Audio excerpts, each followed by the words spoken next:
Os representantes do Comité de Empresa do Centro de Maiores de Campo Longo concentráronse esta mañá ás portas do seu lugar de traballo para visibilizar unha vez máis as precarias condicións nas que se atopa a residencia. Denuncian que tras as súas demandas o persoal do centro está a sufrir presións por parte da dirección e da Consellería de Política Social. Se manifiesta la tensión de visitas constantes a los departamentos, trabaja, hostigamiento, malas palabras, malas formas, actitudes poco que ya de alguna manera lo hemos denunciado. Hemos tenido también ayer una reunión con la jefatura y le hemos trasladado esta situación y estas no son las medidas. Porque as medidas, segundo explican, son dotar a residencia de máis persoal, cumprir a lei e que a administración non traslade aos traballadores os seus problemas. Los trabajadores curran muchísimo, lo hacen en unas condiciones lamentables, por desgracia, ¿vale? Y no son los responsables. Es la administración quien tiene que poner los medios para que estos trabajadores puedan hacer las cosas bien.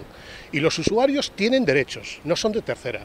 Tienen derechos los usuarios, que a fin de cuentas es lo que perseguimos. E poñen en evidencia as condicións do centro, con pouca xente para atender os usuarios e carencias como a falta de oxígeno nas habitacións de asistidos. En un momento determinado podes ter un apuro. Nas habitacións de asistidos teñen que haber tomas de oxígeno e tomas de aspiración, un atragantamento, cualquier cousa, eso é moi importante, depende da vida. Hai vacaciones sin cubrir, estos días estuvieron con efectivos de menos porque no cubrieron las vacaciones y ahora mismo estamos sin enfermeras, del colectivo de enfermeras ATS, DUES, sin personal en las listas de contratación porque la precarización es tan grande, los contratos son tan precarios y tan mínimos que la gente se está yendo incluso a la privada y al Sergas. Entonces, ahora mismo no tenemos personal de enfermería para cubrir las vacaciones de las trabajadoras en este verano. Eu creo que Feijóo, se ten certa sensibilidade, debía de afrontar este tema e dar unha contestación a través da Consellería á problemática deste centro e a tranquilizar aos usuarios e decir que medidas quere tomar e en que tempo. Os representantes do Comité de Empresa van manter unha xuntanza o día 4 de xullo para decidir que accións reivindicativas tomar nos vindeiros meses. Ata daquela seguirán recollendo sinaturas na defensa desta residencia